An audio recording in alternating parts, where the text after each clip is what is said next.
'Tis the season. Happy holidays, happy Thanksgiving, happy whatever you happen to celebrate, because it is time for the Witches Movie Coven. Yay! Woo! I am Patti Negri. I'm one of your hosts, and this is Richard-Lael Lillard. This is Courtney Buckley. This is Jason Mankey, and this is Heather Greene. And this is Black Phillip. I think we should do all our check-ins later, but we do want to wish everybody a happy holidays, happy Thanksgiving if you're celebrating that, or Native American Heritage Day, or just eating turkey because it's the one time a year that you eat turkey, like myself. But as we are getting ready for the holidays, before we even get into this, we wanted to let you know it's time to start shopping. And it's also time to buy holiday cards if you're thinking about buying holiday cards. And just because you asked for it, not out loud, but you asked for it, we have Black Phillip holiday cards. Celebrate deliciously. Be the only one on your block, town, state, perhaps country to have the one and only Black Phillip Celebrate Deliciously holiday card. Good for all December holidays, however you celebrate. Just go to mysterycontrol.com. And I hear from our producer, we might be having a Black Friday sale. So check it out. I know Courtney's ordered everything. Oh, and what is this? This is a holiday t-shirt. Also comes in hoodie style for the Black Phillip holiday season. So check it out. And he comes with everything. Anyway, that's our opening pitch. That's our sponsor, ourselves, because shameless self-promotion, it means everything. Does anybody have anything good to check in before we go to just about the holidays, about tomorrow? Is anybody cooking and doing stuff like that? I'm going to see a slasher movie. That's right. That is your tradition. Yes. Got my tickets. We're very excited. So instead of, slicing up a turkey, we're going to watch people get sliced up on a screen. It's going to be great. Perfect. Because, torture him and then kill him. That's my favorite thing. So that's the shirt. That is the shirt. That has said it. We're going to spend it on the Interstate 5 going up to Central California and doing that road trip with husband and dog, which will be really fun. And then I believe we will have turkey when we arrive at his sister's house. So Jason is cooking 45 different dishes. Is Jason cooking 45 different dishes? I think it's just 7 or 8. I think that's all there is. But I do most of the Thanksgiving cooking. My wife bakes pies, which are done, and the house smells delicious, but I can't eat them till tomorrow. But everything else is all me. Turkey, mashed potatoes, mostly all from scratch. So I'm very excited. It's one of my favorite holidays. It's a tasty one. Heather, anything special about Thanksgiving? Yeah, we do the big Thanksgiving dinner too, and I do most of the cooking with my partner does the turkey. Unfortunately, he is ill, and so I'm going to have to step in and help him. But he does we smoke a turkey. It's delicious. We bake pies. We do all of the tradition, and we have the kids back and parents over, and then we read poetry, and that's our big Thanksgiving. So we're looking forward to a fun day, and it kind of is our launch for the holiday season and the Yuletide. So it becomes our day one for. It's very nice for the season. And speaking of poetry, at the end, perhaps you can give us a nice Thanksgiving poem, since that is your tradition. Well, we will see how well you guys do with the whiz here. Okay. We'll see. Okay. There's so much pressure now. Pressure. Oh, no. I do no cooking. We bring the wine. Richard-Lael, any special plans? Well, first of all, you smoke a turkey, Heather? I mean, I've smoked a lot of things, but never a turkey. That's quite a quite a joint to roll. We'll take pictures for you. No, I'm going to be spending my Thanksgiving doing absolutely nothing, which is the best thing for me. I might go for a drive. I got my car back from the auto mechanic. I got to tell you, these New Orleans streets are not good on any car, much less an antique. So I got my car back, but who knows how long I'll have it. So I guess I'll be thankful that I have it for the week.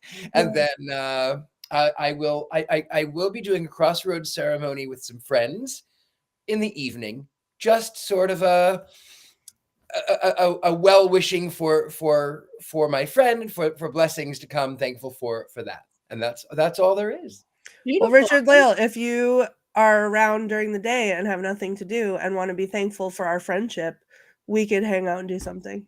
I would love to do that. I mean, we'll have to do a video conference. Yeah, we could do that. Or I could just maybe we'll televise it. I don't know. That could be fun. Ooh. I mean, Thanksgiving gathering. I like that.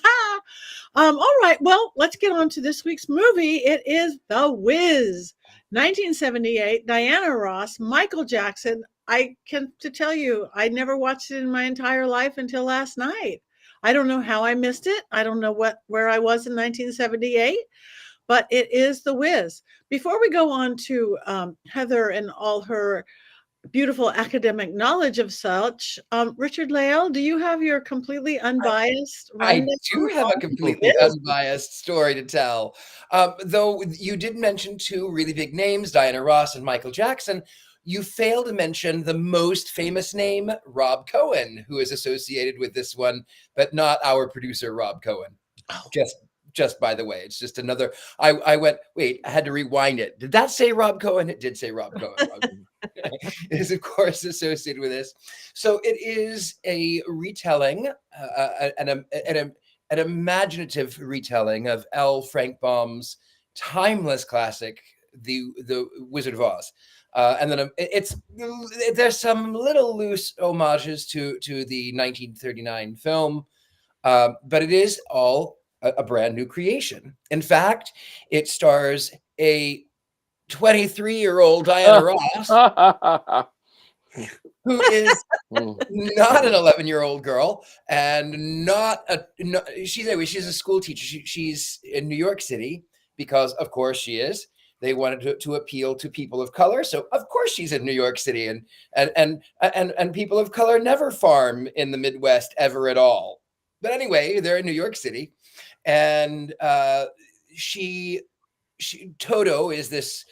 I don't want to say that word, but Toto likes to inflict harm upon himself and runs out into a blizzard after the most dreadful opening of. Why is she afraid? You don't really know. She's a kindergarten teacher, but I mean, having worked with children, I can kind of understand why one would be afraid. Anyway, so she runs out to catch Toto in this blizzard and is accosted by a tornado in Manhattan.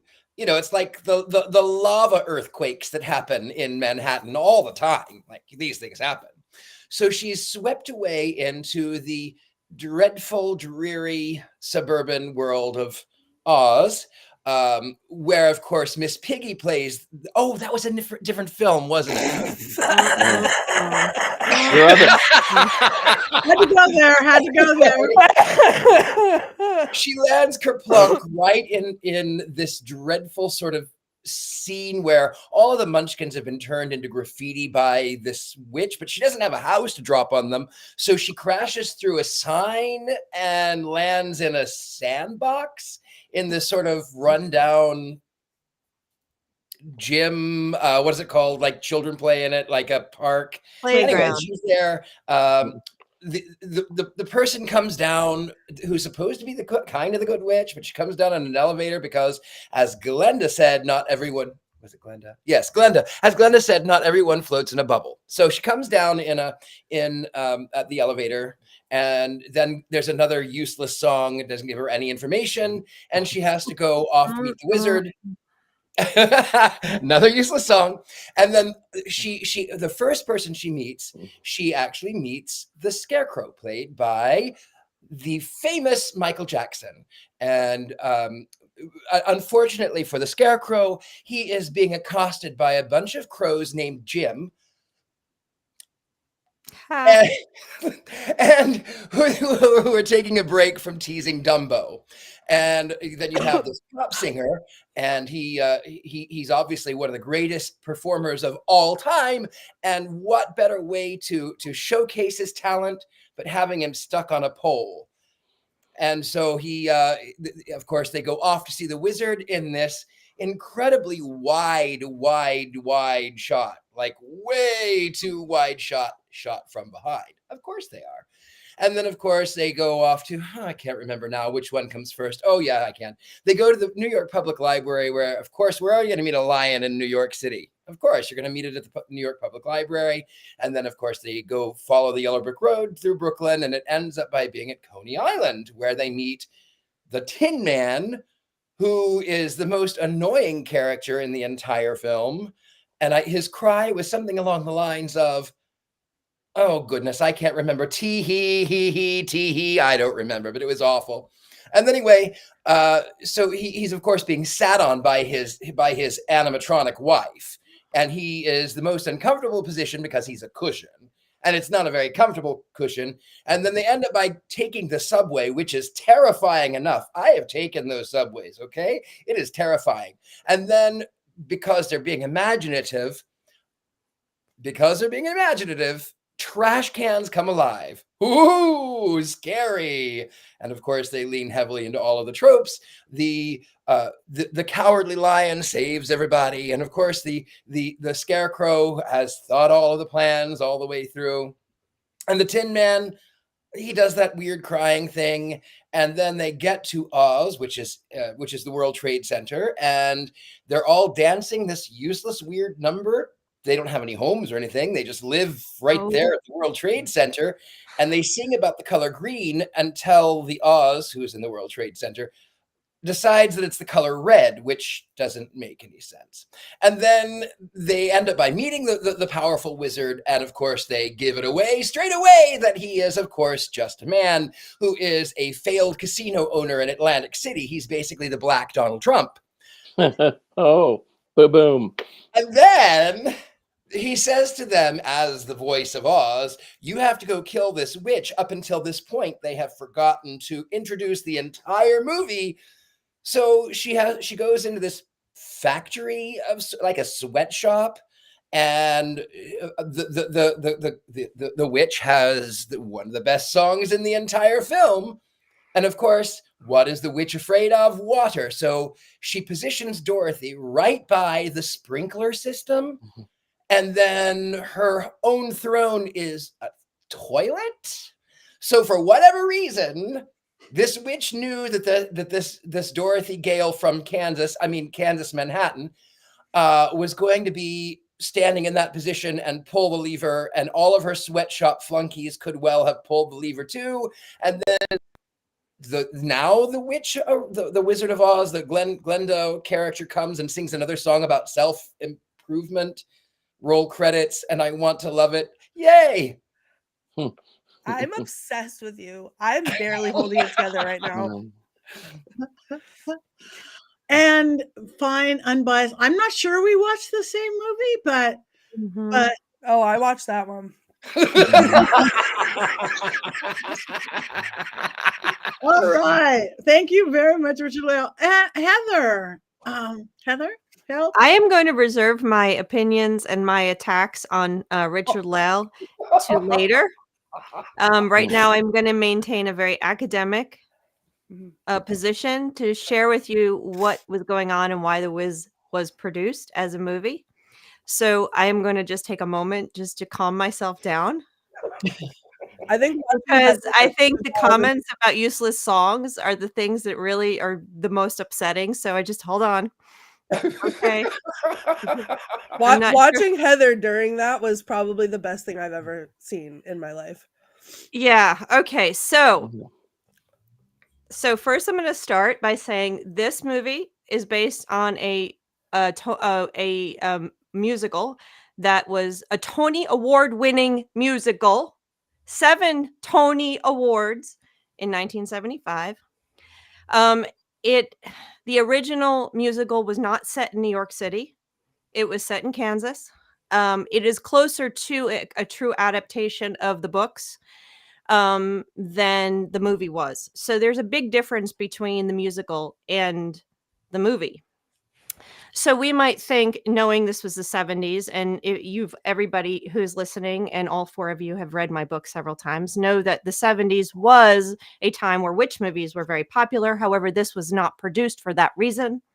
This was produced because the 1970s showed a phenomenal reaction to the Cultural Revolution of the late 60s, which brought about a lot of entertainment that either featured Black performers or was meant to express Black culture. It found its audience. Broadway, show tunes, that stuff was finding that that people of color actually would pay for tickets. They were finding that. They were discovering that finally. And Hollywood, of course, was doing that. You had blaxploitation. You had a lot of films that featured all Black casts who expressed the Black experience in America. This was happening in the 70s for the first time. It wasn't perfect, no, but it was happening. And so when the Broadway show was so successful, the Hollywood, of course, just went, okay, let's do this. Let's pick also some famous actors, performers to do the roles. They wanted to make The Wiz more accessible to a broader audience. Now, in terms of broader audience, that is, of course, people who can't afford to go to a Broadway show or who are not there in New York to go to a Broadway show. But it also means white audiences. So that's one of the reasons you have these really popular performers in there and why it moved to New York, in my estimation. That's my assessment.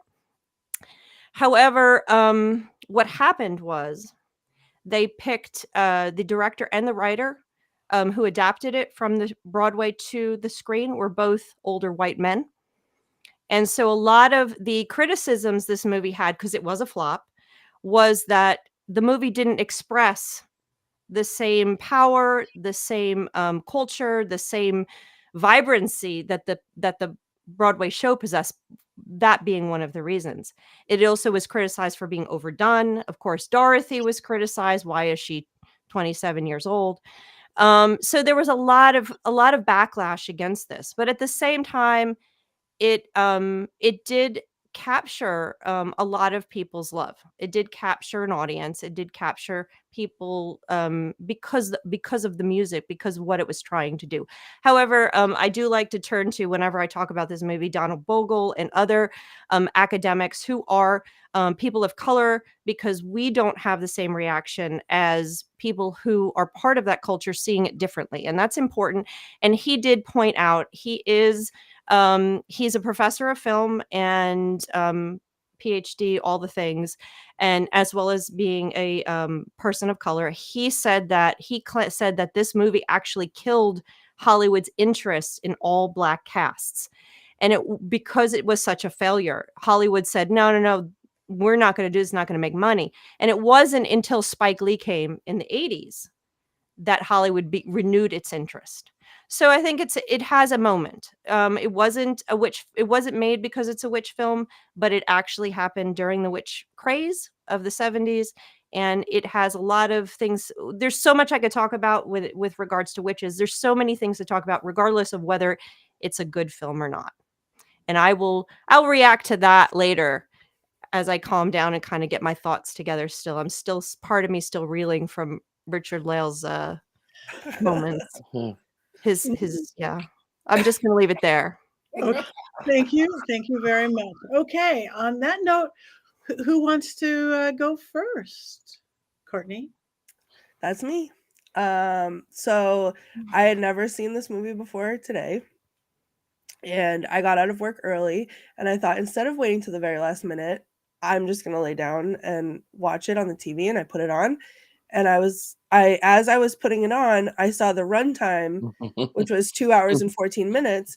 And you guys know I love to hex people, and I was scribbling on a piece of paper, like my little notepad that I take my notes on. I was starting to write Witch's Movie Coven, because I was going to do a hex. And then I turned it on, and I got about 10 minutes into it and fell asleep, I think, in self-defense. So then I came back and I had to rewatch it, or start to rewatch it later. So full disclosure, I did not watch the full movie. I got about halfway through. Also, full disclosure, I'm not a fan of The Wizard of Oz to begin with. But I took a couple of notes.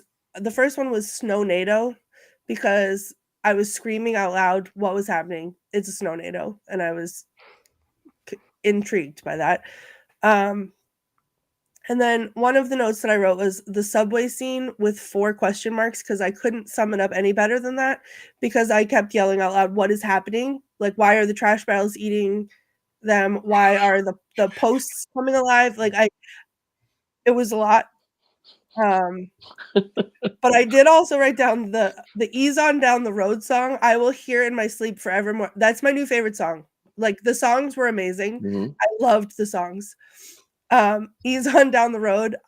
That's my new theme song. The end. Like, can't do it. Other than that, not my favorite thing that I've ever seen. In fact, I think I texted you guys. I was out loud pronouncing that I was wishing it was the Muppets Wizard of Oz.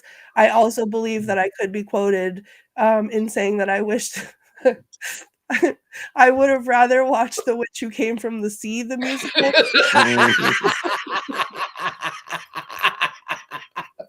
You are not getting a poem.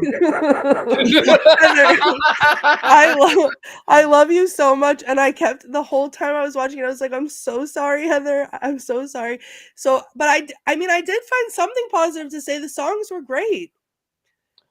Every time I see Heather like holding her hands, I think it's to hold them so she doesn't strangle anyone through the screen, because it just feels like that's going to happen. Can I just real quick, Chad? First of all, Chad, you should probably have been on tonight instead of me, because you have a lot more to say about this than I do. But also the angry fighting trees. Yeah, I don't like that either. I think it's crazy. That's a great point. Thank you, Chad. I'm not a fan of the Wizard. I think this would have been a lot different if I was a fan of the Wizard of Oz, and I'm just not. So I don't think I'm qualified with you on to that offer an too, opinion. Courtney. Yeah. Okay. Thank you I'm very much. with you on. All right. Well, my little head is there, so I guess I will go next. I liked it. I had never seen it before. I am the world's biggest fan of Wizard of Oz, the original one. I mean, it's still one of my all-time favorite movies, period, end of story. And I don't know why I didn't see this one. And it really seems very much of the decade for me. I have a dance background, and I was a dancer when I was young, and I loved seeing the dancing, that whatever that weird style was, not Fosse, post Fosse, but it was this, not even necessarily a black, it was just this, and I just loved it. Towards the end, when they took off those funny outfits and they were in their little white underwear, that was so beautiful. It was a ballet type dance, and there was so many people. And I know in '78 they weren't making them on AI; they were real people, and it was just breathtaking to me. I do think the acting was a little weird, maybe because it was a Broadway play turned to whatever. It just seemed pushed. Everything seemed pushed. Even some of the musicality, but I mean, there's Lena Horne. There is all these amazing people, and I too love the music, but it's like, maybe the songs could have been one verse less just for the whole thing of the movie. But basically it was so 70s. Michael Jackson was young then, really young, but they could have done his makeup better, because it just looked like this plastic prosthetic thing was going to fall off. And he was too cute to be that not too cute of a. And I will tell you, though, the good thing about having Michael Jackson in this film at this point is that he was the right color in 1978 to be in that film. Exactly. He was still black. Yes, he was. And I like how they played with, again, I'm not compared to the book, but to the movie, what they did with the costuming and everything else, making it different. So I thoroughly enjoyed it. Just thought it was a little too pushed, a little too long. One verse less on any of the songs in itself could have taken off 15 minutes. And but I thought it was, for its day, again, 78. That's what, 45 years ago. That's pretty amazing. And I liked it. That's it. I can't remember until anybody else talks next. Jason. I grew up watching this movie because I had HBO at a young age, and they would occasionally show this over the course of a month. And every time it was on, I would stop and I would watch The Wiz because it looked cool. That is a beautiful movie in so many ways. I like the weird dystopian sets quite a bit. I'm not sure that it works necessarily, but it's still really fun to watch and to look at. And I grew up knowing Ease on Down the Road. That is a banger. It's as good as anything. In the 1939 movie, it's one of the best songs probably ever in a movie musical. It's really great. So I have like deep feelings for this movie. However, I hadn't seen it from start to finish in quite a while, and everybody in the comments keeps talking about how long this movie is. It is way too long. It is 30 minutes longer than the 1939 Wizard of Oz. And Joel Schumacher, who wrote the movie and later directed Batman and Robin, part of me thinks he was getting paid by the word or something. It's just way too long. And I wish they had not taken the liberties that they did and really had based it on the musical instead of rewriting the entire script, which was what Schumacher did. He threw everything else out. All they kept were the characters, obviously, and some of the characters are actually from the Broadway production, but they changed all the lines, all of that. And that's a real shame because I think it would have been a better, more solid movie had they not made some of those changes. Even though, as I said, I sort of like dystopian New York City. Thank you. I'm going to jump in here, and I think, I agree with Jason. I think they should have stayed closer to the actual musical. But my theory is, and I would love to find the documents of why they changed it so much. My theory is because of this idea that they had to make it more not accessible. That's the wrong word. They had to appeal to a broader audience, which included white folk who were not going to accept just a remake of The Wizard of Oz, which is this beloved thing, where there would have been a negative reaction to that, and I'm hitting on a racism there. There would have been this negative reaction of this just redoing something like that, which it isn't. Which the play, which I just saw last week, incidentally. There is going to be a revival on Broadway starting in April of next year, and the cast that I saw is going to Broadway. It was phenomenal. It was obviously upgraded to some degree for current audiences with jokes and stuff. It was a barrel of laughs. It was poignant. It was fun. All of the music that was in the play is in the movie, with the exception of 2 songs. They took out the Wiz's songs. Because Richard Pryor is not a song, they weren't gonna make Richard Pryor sing. They made the Wiz Richard Pryor. It was just Richard Pryor. So they changed the Wiz character a bit. But it was phenomenal. So if you're in if you see the tour, or if you can get to Broadway and see the revival of it, it is so much fun. It is so well done. The cast is absolutely phenomenal. And it's totally different than the movie. And, I grew up like Jason watching this over and over. HBO. I am a big fan of musicals. The late 70s musicals were having a moment in the late 70s. So I was all about that. Think it's Grease, New York, Cabaret, all these musicals. And I loved it. I actually was a munchkin in The Wiz at one point during my early years on stage, which is kind of funny. But we won't go there. And I have always loved it. And I loved it because of the music, because I am such a huge show tune fan. I'm such a huge musical fan. And like Patti, a huge Wizard of Oz fan. So there was nothing this movie could do that was wrong when I was younger, except I grew up in urban New York Metro. So the scene in the subway scared me. Like literally viscerally scared me. And it scared me more than the trees, because I didn't see trees. I didn't grow up in the country. I grew up in that environment, in New York City environment. So it was real to me. But I love this musical for reasons that it's just part of my growing up, because I love musicals, because it's brilliant. It's a point in time. It expresses the Black experience in ways that I can see as a film historian, as well as a person and an American, and just I can see, but there's in ways that I can't see as well, and I know that that it's an important movie it's an important musical. It's an important piece of pop culture. Unfortunately, the movie failed to meet the expectations of the musical, which is very sad.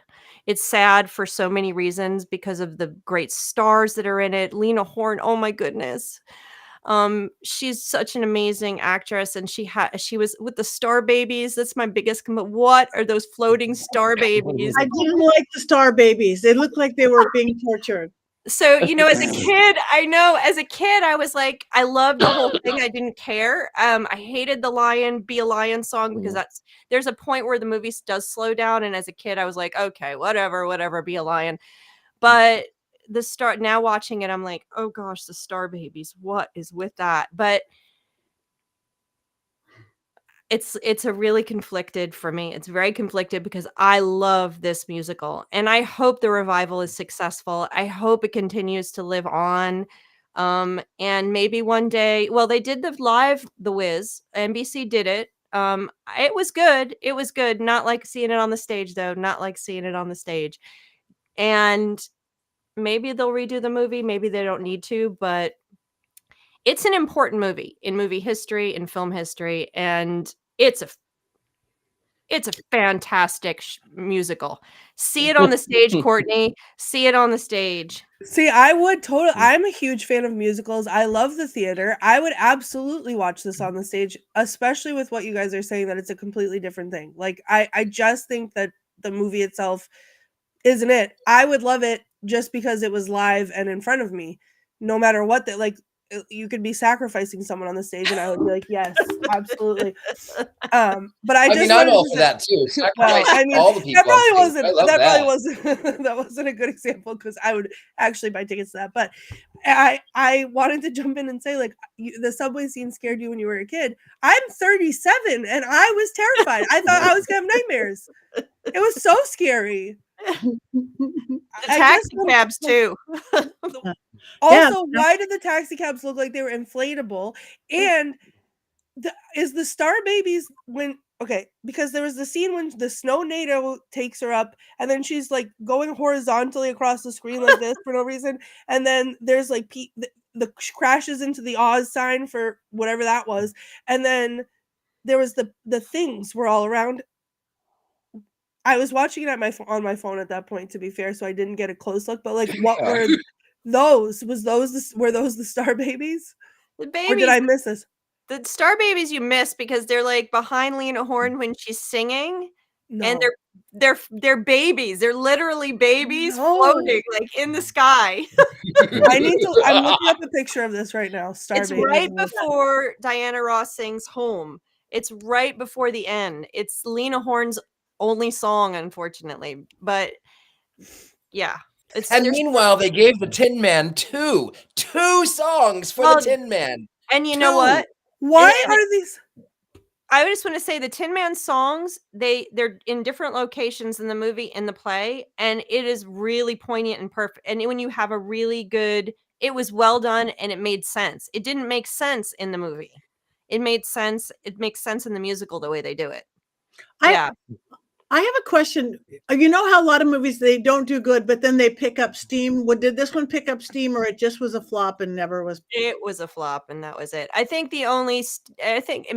from what I understand is that it has it's retained an audience because of what it is, and because it does have in the all black cast during a period of time. It has historical purpose and it has some expressions of things, and it's and also beloved, like, Jason and I watched it, and there's tons of people out there who watched it, and the music is phenomenal. So I think it has, but it's not like it picked up steam, I don't believe, like Hocus Pocus, like we talk about Hocus Pocus. Or if memory serves, it was the most expensive musical to have produced at the time, and it was something like $22 million, if memory serves, and it only made like $23 million or something. Yeah. It was really, it was a lot of money. I mean, to see a failure like that, you have to go way back to The Birth of a Nation way back. What was that? 1910? I don't know. Like like 100 and some years. A well-deserved failure there. Well, for so many reasons. Disney had a couple in the 50s, but I do want to add that the one thing that's interesting about this film, in terms of witches, because that's what we like to talk about here, is that this was really the first film that offered witches that were people of color, in this case, Black women, that were not othered. So when and I talk about that in my book, I talk about othering throughout my book in terms of types of people, whether it's by race or by ethnicity or by country of origin. So in most cases, there were very few Black witches prior to 1970, and then into the 70s you start to get some, but they're still very much othered. There's still markers of evil, or markers of something sinister is going on, or voodoo, or something else. This is one film that sets apart from that. The witches here are in an all-Black cast. They are good and bad, and just like the Wizard of Oz. So this kind of stands out in terms of witch films as well, which is kind of makes it, again, it's an interesting marker, as sometimes even bad films are important. And I'll keep saying that over and over as we go through the years, as we talk about films, but sometimes bad films are important markers, cultural markers. And, and sometimes we can love bad films. That's okay too. That's okay, Jason. You can love this film. Yeah. I love a lot of bad films. I don't love this one. Like The Witches from the Sea. I don't love that one either. But Like you the really loved it. Richard-Lael, I know you gave your like what this film unbiased- was. I was not really the right headspace to be so nostalgic. Holidays are always pretty difficult for me anyway. So it was maybe had I grown up and had enjoyed holidays, maybe if I would have seen it on TV as a kid, maybe I would have liked it. But again, holidays were always difficult. They're harder for me now as an adult, and I was never exposed to it. So I just felt it was overly nostalgic, and I was not in a good headspace to have been so overtly nostalgic and calling about going home. That's something I don't want to do. Mm-hmm. I think one of the saddest parts about this film is the cast. I mean, there are great people in this cast, and they're really not utilized very well. Richard Pryor was a huge star at this point in time, and one of the greatest stand-up comedians of all time, but he feels shoehorned in here. Like, there's really no reason that Richard Pryor needs to be the wizard. Diana Ross is completely miscast in every way, shape, or form. Richard-Lael alluded to how she was actually 34 playing a 24-year-old, and in the Broadway production, it's more of a young Dorothy that we're used to instead of an adult. And even then, like, she's a diva, and she's playing this sort of shy, introverted, against character for Diana Ross, and it's painful to watch sometimes. Though I will say Michael Jackson is amazing in this film. He steals every scene that he's in. He's electric to watch. He's my favorite part of the movie. I loved Nipsey Russell growing up because he was always like one of the Hollywood Squares types. He was always on all those game shows. It was very quick, very funny, and he doesn't really get to utilize that in this movie, which is a real shame. You know, there so many great opportunities that just really weren't seized in this movie. Right. Why did Lena Horne, even like the poster that Rob was showing, she's not even on the poster. There she is. There's the Star Babies. See the Star Babies?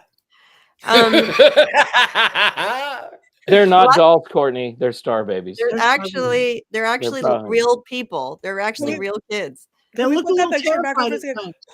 What is that little thing to the right? It looks like a grown man's face with a teeny tiny little body. They're Star Babies. There's tons of them all over. That looks like a grown adult man with a beard on the right with a little tiny doll body. I just think Lena Horne must have had a not good agent, because she doesn't even get billing on the poster. Richard Pryor does, and Michael Jackson does, but not Lena Horne. Wasn't she a big star by then? Yeah. Oh gosh, this was the end of her career, pretty much. I am pretty sure that the reason they cast these people was for the sole reason of being able to attract bigger audiences and wider audiences to an all black cast. And they wanted to bring that in. So they got all these famous stars.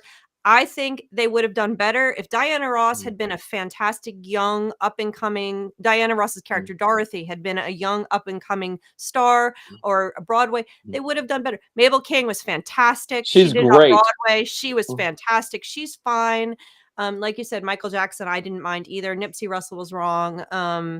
And Ted Ross was fine as a lion. So I think they just made a few misses and tried too hard to reach a broader audience. They should have just let it be who it's going to be. But Hollywood wants to sell as many tickets as possible. Part of the reason that Diana Ross was cast as Dorothy Gale was because originally, and in my research, the person who was producing or directing, I can't remember, wanted the original Broadway star.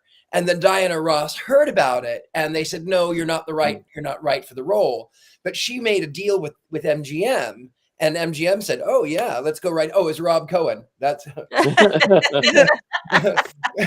so she made a deal with MGM, went over his head. And then he ended up by quitting because he went, you're not right for the role. So at least there was some sort of, what is the word I'm looking for? Pushback But, I loved Diana Ross and the music, you're right. The music was great. It was fun. And I loved that 70s 1930s car that was at the World Trade Center that they were dancing around. I mean, that was my favorite part of the film, just to say the truth. We all have our areas that we like. Okay, well, that's interesting. Do we have any quotes, Miss Courtney? So I have two, because again, I didn't finish watching the movie, but I do have two. The first one, I was still in shock from the snownado, and I had not yet taken out my notes other than to try to, do my little hexing. But I was like frozen with the snownado. And then when she crashed down, and I was just like whiplash, whatever. But then all of a sudden I heard this chick put the in ugly. And I was like, okay, great. So I wrote that one down because I like that a lot. And I want, a tattoo of that on my face. And then the only other one, I laughed out loud. The Tin Man said, the genius who created me only took care of my dashing good looks, my razor sharp wit, and my irresistible attraction to the wrong woman. And I thought that was pretty good. So that was it. That was it. And then the subway. I had a quote I wanted to say. Okay. What is yours? There was another quote, Courtney, that I was so certain you were going to add, and that's why I didn't mention it earlier. But that quote was when they're putting oil in the tin can and in the Tin Man, and he says, if you don't have an STD, you can try another oil. I thought he said, okay, hold on, because I thought he said STD, and I was like, and I watched TV with the captions on, right? And my captions, I was watching on Paramount Plus, my captions said STG, and I just thought I didn't get it, but I heard STD and I got excited. Oh, right? Well, that's what I heard. That's what I thought it said, but the caption said something different, so I thought I just misheard it. Captions are wrong a lot. I know. It's STD. It's totally STD. I missed that somehow.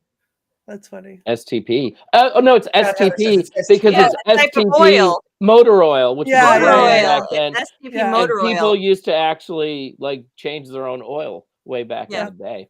You can see the logo is like this. This is STP. That's what he. Yeah, it's in the song. Yeah. Well, the one thing I just want to say, Courtney, about the snownado is that when growing up in New Jersey, we actually did have a tornado come through the town. So, it wasn't a snownado, but it is possible to have tornadoes, although very, very rare. Well, very rare. We get them in Massachusetts too, but for me, it's like, I feel like I love Sharknado. So it's anytime I see a tornado of like unusual occurrence, it gets me excited. Like in, what was that one? The Warlock, and it was a ghost-nado. And then now this one was a snow-nado. So I thought for a hot second, okay, it's happening. and then Just what happened was nightmares. So Were tornadoes ever that localized though in New York City, Heather, in your experience? localized, like I mean, how do you mean? it's a very Like small tornado that seems to have only one target, Diana Ross. Like maybe the tornado was being piloted by one of the angry ex-Supremes. yeah. Maybe Mary Wilson was extracting her revenge. But it could be.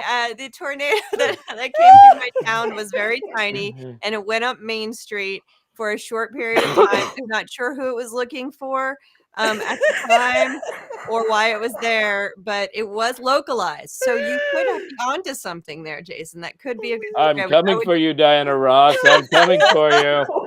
It is a form of witchcraft. I think they should have left it the way it was in Kansas. They should have just not added the New York City part of it. As cool as it could have been. No, I just Wouldn't it have? What if Heather, if they would have left the beginning part in Kansas, and then Oz is all of the New York scenes? They could have done that. In fact, the play version I just saw, when they get to Oz when they get to Munchkin Land, it's super colorful as you would expect, but it almost, the way they're dressed and the way they're moving around with the poles and stuff, it almost has a little bit of a New Orleans feel.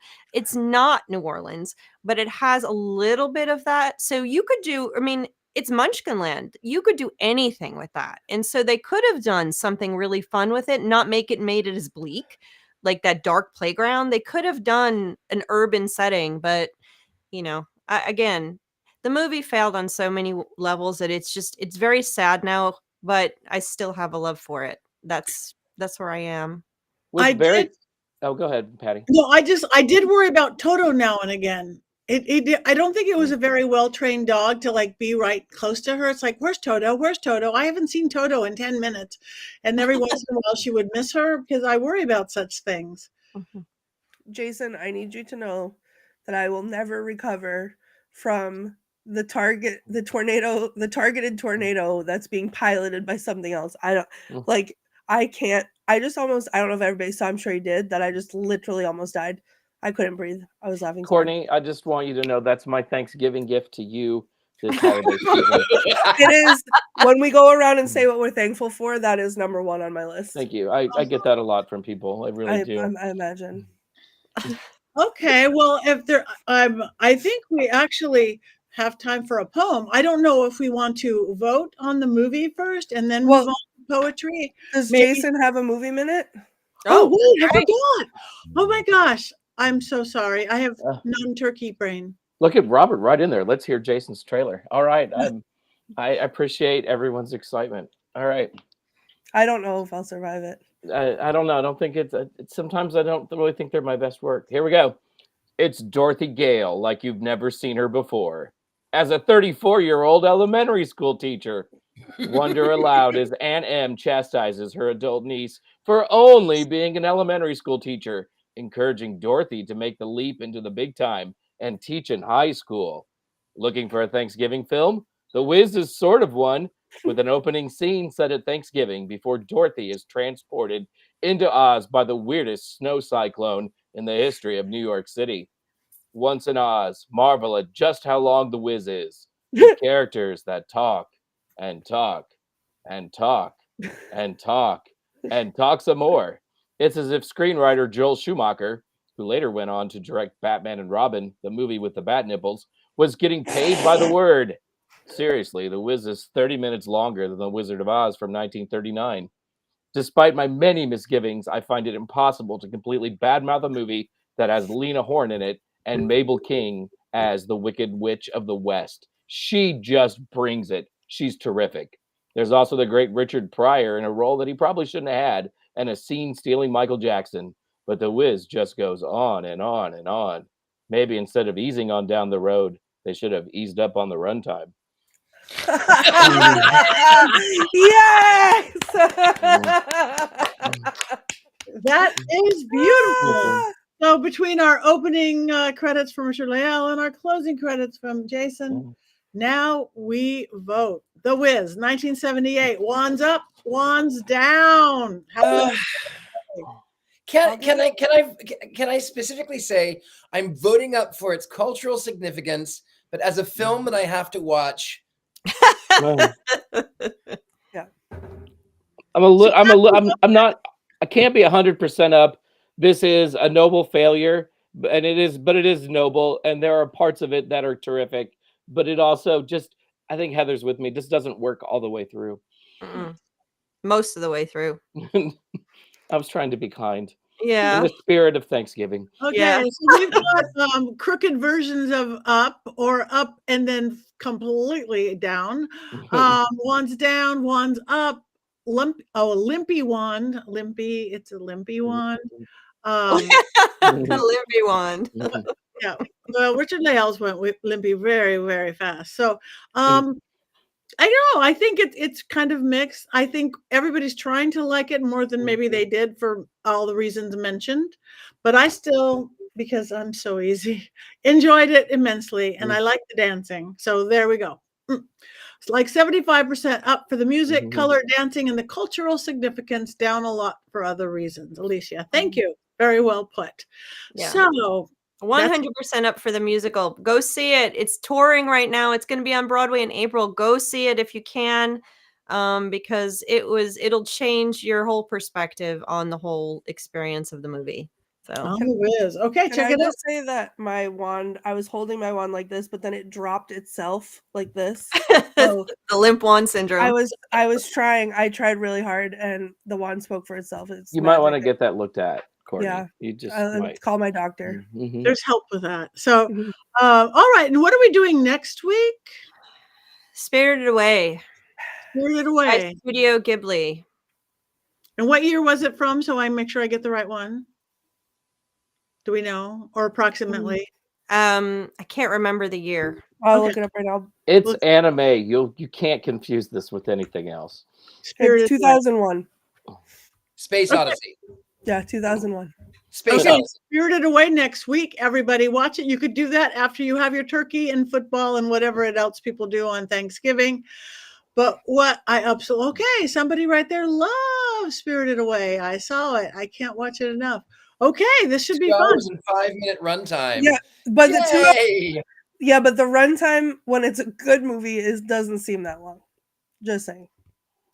Okay. Well, we'll have to wait and see. It's not anime. I thought it was an anime. It is Japanese. It's a Japanese animation studio. It's not considered anime. Okay. Although anime is technically Japanese animation, but it's a different style. Okay. Not big on animation, but okay. All right. We have time for a poem. That's all I want to say. You guys, I don't know if you deserve my Thanksgiving poem. We tried. We really tried. Patty deserves it, and Jason, the other two, just don't. Close your ears. Okay, I have to. So I am going to read. I am going to read this year's poem that I'm going to read tomorrow. Are you ready? Here we go.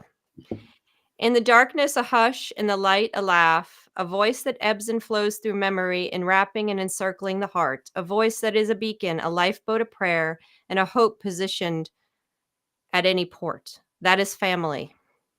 In the morning, comfort. In the evening, once again, a face carved by its own story, both eternal and alive, draped in warmth and enriched by experience, a face that is a painting, a tale, with a powerful knowing of who you are and where you might be going.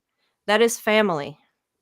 In a moment, rage. In another, frustration, a longing wrapped in anger, seething in sadness, and fueled by the heavy chains of expectations, a longing that dances with the vigor of youth and the tempers with time, with calm and with patience. That is family.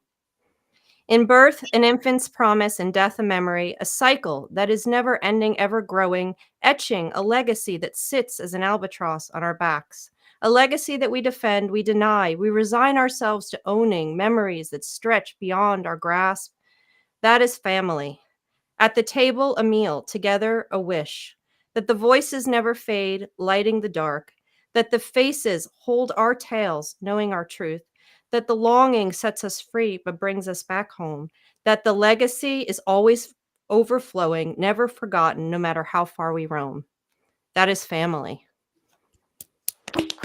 That was beautiful. Beautiful. Thank you. Thank you. Thank you. That was this year's poem. And you guys, in the past year, I'm thankful for all of you. We've been here, and you are family. Thank you. Thank you very much. Yes. Happy Thanksgiving. Happy This- Thanksgiving. Don't put me up big while I'm crying. And all of you out there we see your names, you come regularly, your beautiful comments. You are family. Yeah. You are family. I'm so grateful to you guys. That was beautiful. That was beautiful. Thank I'm you. emotional. I love writing the poems. I have to get in the zone, and that's been our tradition now for a few years. And so we share. People either read a poem, or they write a poem, and we get all kinds of different things from everybody. And it's just a fun, and some of them are funny, some of them are emotionals. It's just awesome. So it's a good tradition. Beautiful tradition. I actually have a poem. Okay. Especially for this occasion. I just wrote it right now. The whiz is over. Thank Royal Dover. I went to church. The priest's name was Bendover. I don't have any more rhymes because I'm out of times. Yay! Heartfelt and beautiful. Heartfelt and beautiful, Richard-Lael. I really thought it was going to start with "There Once Was a Man from Nantucket." So I'm glad. No, I started that one last week. Oh, that's right. That's where I heard it. All right. It's a family show. All right, everybody, talk about anything that you have coming up that anybody wants to talk about upcoming in the next bit, where they can see you, or anything you want anybody to know. No? I did write Llewellyn's Little Book of Yule. As you can see, I already have my hat on. I already am wearing yet another Krampus t-shirt because he is the reason for the season. I am obsessed with this time of year. It is my favorite. If you love Yule and you find me funny at all, you might enjoy this book. No, you'll enjoy this book. Yo! Everything rhymes. Beautiful. Okay. Well, again, probably all of us are having a week or so off for it because this is a family holiday. If anybody wants to be in the Dallas, Texas area, December 9th, I will be at the Old Park Hotel doing a public ghost tour and stay over if you want to join my partner in Paraflix, Natalie, with myself. And in January, I'm going to be at Hanover Tavern Heracon, which is a fundraiser for Hanover Tavern. So like us all, follow us all, look at us on social media and our websites, go to our YouTube page, go to all of our pages, and then make sure you go to Mystery Control, because in Mystery Control, you could have a pillow with Richard-Lael's face on it. Here it comes. Here it comes. There you go. And wearing Patty's power pants. You can have power panties, Richard-Lael's face. You could have Bro Witch shoes designed by Jason. You could have so much magic. Oh, yeah. Oh, right there. You are our best model there. There is. And then it keeps coming. My whole wardrobe. You must have a really big closet, Courtney. I have a really big laundry pile, and every time I need something new, I order it on mysterycontrol.com instead of cleaning it. So I just have a pile of dirty clothes, and I have to get new ones because I'm. So that's where the tears are coming from. Yeah. Here's the card. Oh, I can't wait for this. You could have this. You could be the only one on your block to send "Celebrate Deliciously." Have people ask, and that guy comes with everything. And I didn't mind it. So no, not bad at all. So you guys, Mystery Control, and for Black Friday, code Patti, P-A-T-T-I, 25% off everything on Mystery Control. We are practically giving it away. So check it out.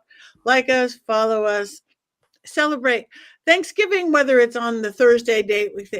Every day it's about thankfulness, you guys. If we incorporate that into our life, guess what? Our life gets better just for the appreciation and thankfulness of it. So my wish for everybody is for you guys to sit back and just appreciate everything you do have in your life. Yeah. That's lovely. Mhm. Anybody else before we? It's time. One day. A Thanksgiving cackle. Should we gobble?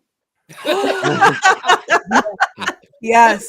Yes, I've Okay. never goggled in public, Mm, so Well, why first not? time for everything. that's And good. you guys out there, you have to do it with us, because if we look weird to anybody in our households, you have to look weird to anybody in your households. They're getting used to the cackle, so now we have to shock them with the gobble. Okay, Mm. 1, 2, 3.